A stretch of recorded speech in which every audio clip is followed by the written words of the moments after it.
Pripremite se za vijest koja će dirnuti vaše navijačko srce. Upravo je objavljena službena lista igrača koji se opraštaju od kluba.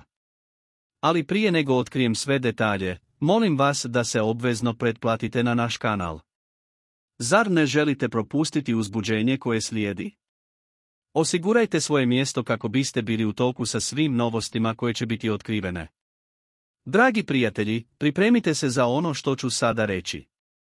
Hajduk Split je upravo donio iznenađujuću odluku koja će se puno pričati ovog tjedna. Oproštaj je službeno potvrđen, a 6 igrača napušta momčad. Da, dobro ste čuli. 6 igrača koji su dugo vremena s ponosom i predanošću branili boje Hajduka, sada se opraštaju. Ali tko su ti igrači koji napuštaju klub? Spremni za ovu emotivnu listu oproštaja? Vratar koji nas je toliko puta obranio, Daniel Subašić, nažalost, odlazi u mirovinu. Njegovo ime zauvijek će ostati upisano u povijest kluba. Još 2 igrača koji su nas toliko puta oduševili također odlaze, Toni Borevković i Stefan Simić. Ti talenti traže nove izazove u svojim karijerama. Ali iznenađenja ne prestaju tu. Georg Lovrencices, koji je uvijek pokazivao hrabrost i vještinu na terenu, također odlazi u potrazi za novim horizontima.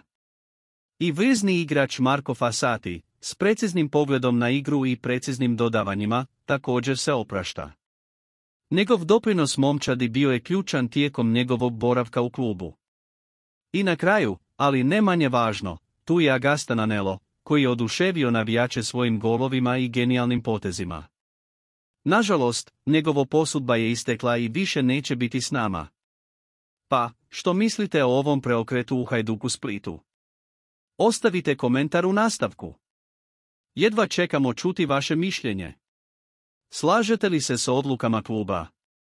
Jeste li uvjereni da će se pojaviti novi talenti koji će zamijeniti ove igrače? Ne zaboravite se pretplatiti na naš kanal kako biste bili u toku sa svim ažuriranjima i ne propustili nijednu novost iz svijeta nogometa.